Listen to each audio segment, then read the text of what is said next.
사도신경하심으로 우리의 신앙을 고백하며 가정예배를 시작하겠습니다. 나는 전능하신 아버지 하나님, 천지의 창조주를 믿습니다. 나는 그의 유일하신 아들, 우리 주 예수 그리스도를 믿습니다. 그는 성령으로 잉태되어 동정녀 마리아에게서 나시고 본디오 빌라도에게 고난을 받아 십자가에 못 박혀 죽으시고 장사된 지 사흘 만에 죽은 자 가운데서 다시 살아나셨으며 하늘에 오르시어 전능하신 아버지 하나님 우편에 앉아 계시다가 거기로부터 살아있는 자와 죽은 자를 심판하러 오십니다. 나는 성령을 믿으며 거룩한 공교회와 성도의 교제와 죄를 용서받는 것과 몸의 부활과 영생을 믿습니다. 아멘.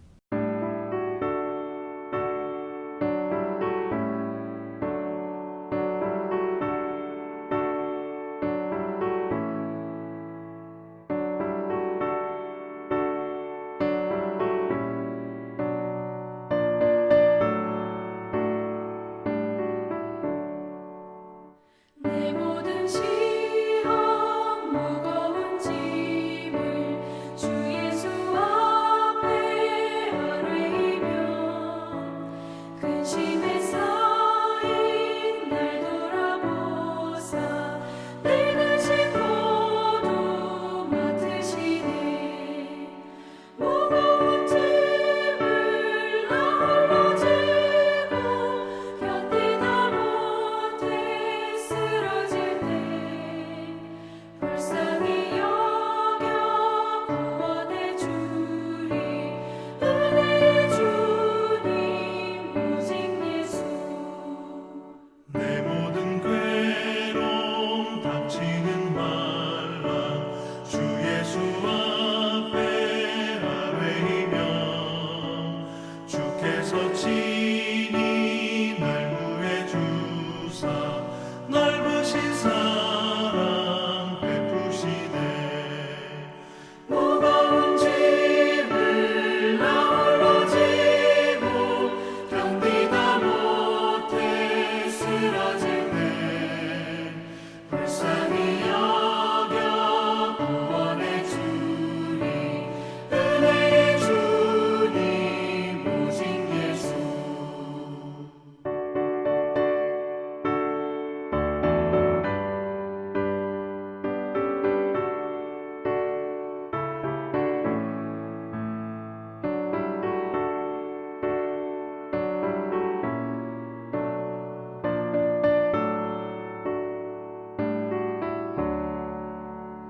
내 짐이 점점 무거워질 때 주 예수 앞에 아뢰이며 주께서 친히 날 구해 주사 내 대신 짐을 져주시네.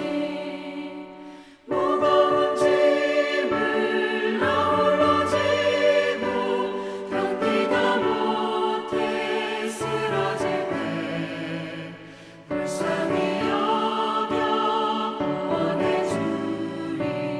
은혜의 주님 오직 예수.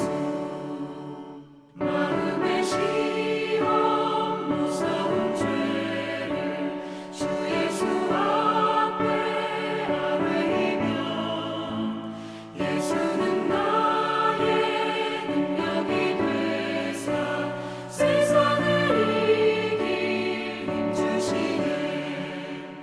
무거운 짐을 나 홀로 지고 견디다 못해 쓰러질 때 불쌍히 여겨 구원해 주리.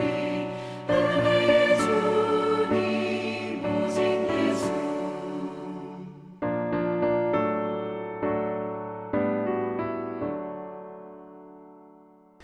오늘 우리에게 주시는 하나님의 말씀은 야고보서 1장 1절부터 8절까지의 말씀입니다. 하나님과 주 예수 그리스도의 종 야고보는 흩어져 있는 12지파에게 문안하노라. 내 형제들아, 너희가 여러 가지 시험을 당하거든 온전히 기쁘게 여기라. 이는 너희 믿음의 시련이 인내를 만들어내는 줄 너희가 알미라. 인내를 온전히 이루라. 이는 너희로 온전하고 구비하여 조금도 부족함이 없게 하려 함이라.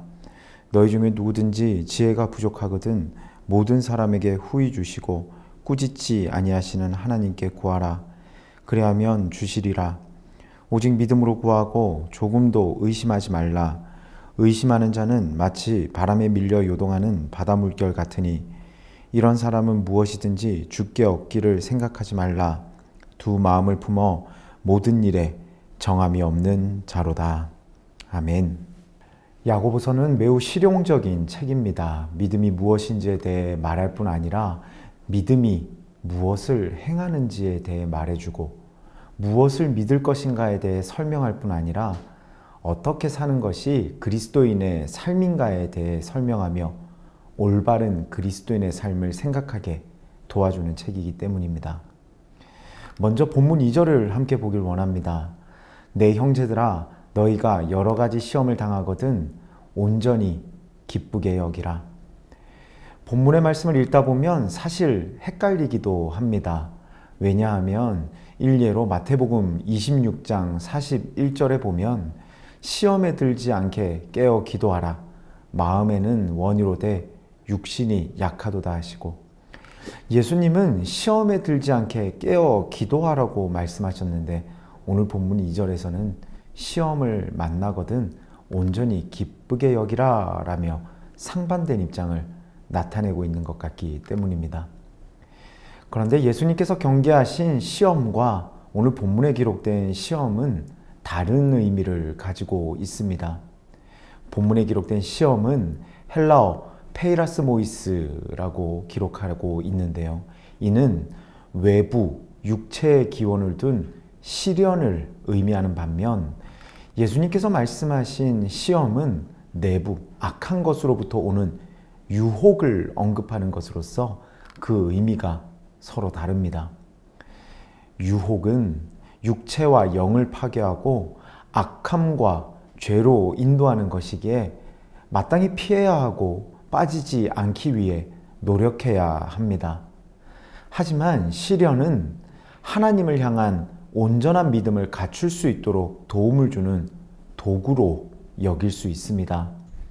어려움 가운데 하나님을 의지하고 바라볼 수 있는 촉매제와 같은 역할을 감당할 수도 있기에 오히려 기쁘게 받아들여야 할 것임을 오늘 본문은 우리에게 말씀하고 있는 것입니다.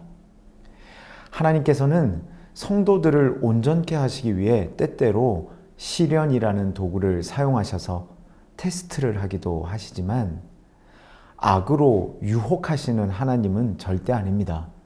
하나님은 선하신 하나님이시기 때문입니다. 고린도전서 10장 13절은 이런 하나님의 마음을 더욱 분명히 설명합니다.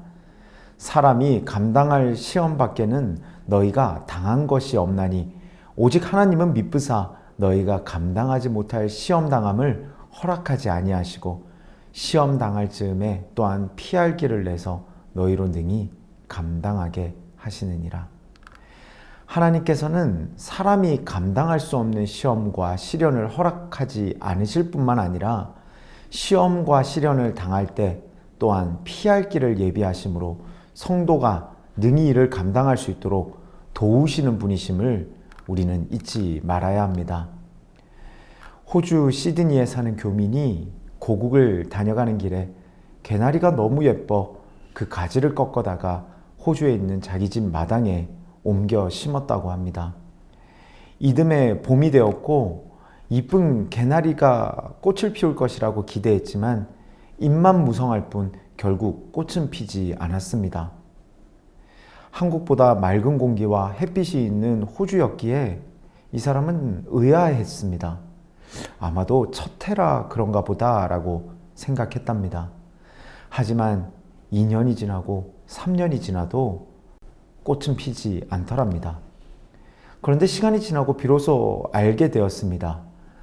저온을 거쳐야만 꽃이 피는 것을 전문 용어로 춘화 현상이라고 하는데 한국처럼 혹한에 겨울이 없는 호주에서는 춘화 현상에 따라 꽃을 피우는 개나리는 절대 꽃을 피울 수 없다는 것을 그제야 그는 깨달았습니다.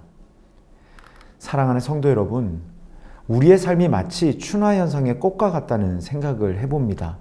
시험, 즉 시련으로 인해 낙심하는 우리가 되지 말아야 합니다. 오히려 시련의 때가 나로 하여금 더 큰 믿음으로 나아가는 연단을 통한 은혜의 시작이며 하나님의 축복이 시작되는 때임을 기억하며 오히려 기뻐할 수 있는 저와 여러분 되시기를 주님의 이름으로 축원합니다. 이 시간 하나님은 나를 더 잘 아시고 나보다 나를 더 사랑하시며 나를 이끄시는 나의 하나님이심을 기억하며 함께 기도하기를 원합니다. 시련이 닥쳐올 때마다 그것을 기쁨으로 받아들이며 하나님을 온전히 바라보는 나의 삶이 될 수 있도록 인도하여 주시옵소서. 그것이 고난으로만 끝나는 것이 아니라 나를 연단시키셔 승리로 이끄시는 은혜의 타이밍임을 늘 기억하며 온전히 주님을 의지하는 나의 삶이 될 수 있도록 인도하여 주시옵소서. 함께 기도하며 나아가길 원합니다. 기도하겠습니다. 사랑과 은혜가 충만하신 하나님 아버지의 은혜에 감사를 드립니다. 오늘 본문에 등장하는 야고보서의 말씀을 통하여서 우리가 더욱더 주님을 온전히 바라보고 어떠한 상황과 환경 가운데서도 하나님을 의지하며 나아감이 필요함을 다시금 깨닫게 하여 주시고 순간순간 닥쳐오는 시련과 어려움 가운데서도 우리가 그것을 기쁨으로 받아들이며 하나님의 뜻하신 바를 소망하며 나아가야 함을 깨닫게 하심에 감사를 드립니다. 하나님, 우리가 주님만을 더욱 의지하겠습니다. 나보다 나를 더 잘 아시는 하나님을 찬양하며 주님만을 바라보겠습니다. 주님, 이끄시고 인도하여 주시고 결국은 승리케 하여 주시옵소서. 하나님 감사합니다. 오늘 야고보서의 말씀을 통하여서 우리가 더욱더 주님만을 바라보고 주님만을 의지해야 하며 어떠한 상황과 환경 가운데서도 시련과 어려움 가운데서도 하나님을 의지하며 그것이 축복의 때이며 연단을 통한 하나님의 예비하심의 때임을 깨닫게 하심에 감사를 드립니다. 하나님, 더욱더 주님만을 의지하겠습니다. 주님, 우리들의 삶 가운데 역사하시고 주님 인도하여 주시옵소서. 감사를 드립니다. 우리 주 예수 그리스도의 이름으로 기도드립니다. 아멘. 이 시간 함께 주기도문 하심으로 가정예배를 마치도록 하겠습니다. 하늘에 계신 우리 아버지, 아버지의 이름을 거룩하게 하시며 아버지의 나라가 오게 하시며 아버지의 뜻이 하늘에서와 같이 땅에서도 이루어지게 하소서. 오늘 우리에게 일용할 양식을 주시고 우리가 우리에게 잘못한 사람을 용서하여 준 것 같이 우리 죄를 용서하여 주시고 우리를 시험에 빠지지 않게 하시고 악에서 구하소서. 나라와 권능과 영광이 영원히 아버지의 것입니다. 아멘.